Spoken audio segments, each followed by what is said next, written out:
लोकशाहीचा बुलंद आवाज, रिपब्लिकन वार्ता महाराष्ट्र।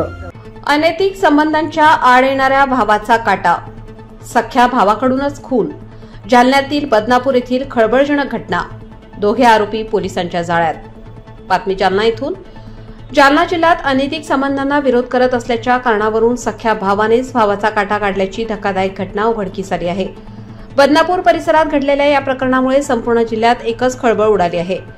बदनापूर पोलिसांनी ज्ञानेश्वर राम तायडे वय वर्ष 28 आणि मनीषा परमेश्वर तायडे वय 25 या दोघांना अटक केली आहे। माहितीप्रमाणे सोमठाणा येथील मनीषाचे तिच्या पतीच्या सख्या लहान दीर ज्ञानेश्वर तायडे याच्यासोबत अनैतिक प्रेम संबंध होते।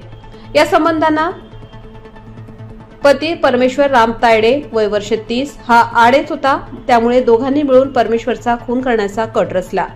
15 ऑक्टोबर रोजी रात्री 1 वाजता दोघांनी मिळून परमेश्वर झोपेत असताना त्याच्या डोक्यात आणि चेहऱ्यावर कुऱ्हाडीने वार करून त्याची हत्या केली। त्यानंतर मृतदेह लपवण्यासाठी त्यांनी त्याला प्लास्टिकच्या मोठ्या गोणीत भरले आणि त्या गोणीला दगड बांधून सोमठाणा तलावात फेकून दिले, जेणेकरून मृतदेह वर तरंगणार नाही।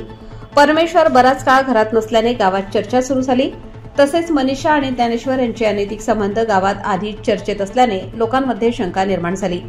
हीच माहिती बदनापूर पोलीस ठाण्याचे पोलीस निरीक्षक वच्छिंद्र सुरवसे यांच्यापर्यंत पोहोचली। 12 नोव्हेंबर रोजी सकाळी निकळस शिवारातील वाल्हा सोमठाणा तलावात प्लास्टिकच्या मुरघासमध्ये गुंडाळलेले अज्ञात प्रेत दिसल्याची माहिती पोलिसांना मिळाली। स्थानिकांच्या मदतीने मृतदेह बाहेर काढण्यात आला व ओळख पटवली असता तो परमेश्वर तायडे याचा असल्याचे निष्पन्न झाले। मयताच्या वडिलांच्या तक्रारीवरून खुनाचा गुन्हा दाखल करण्यात आला। गुप्त माहितीच्या आधारे पोलिसांनी मनीषा आणि ज्ञानेश्वर यांना ताब्यात घेतले।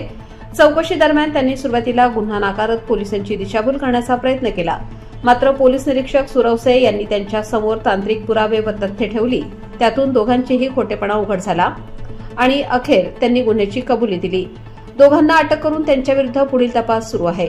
अनैतिक संबंधांमुळे सख्खा भाऊच पक्का वैरी ठरल्याने जालना जिल्ह्यात या घटनेची जोरदार चर्चा सुरू आहे।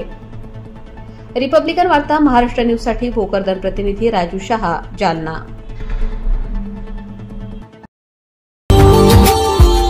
Subscribe now and press the bell icon. Never miss an update.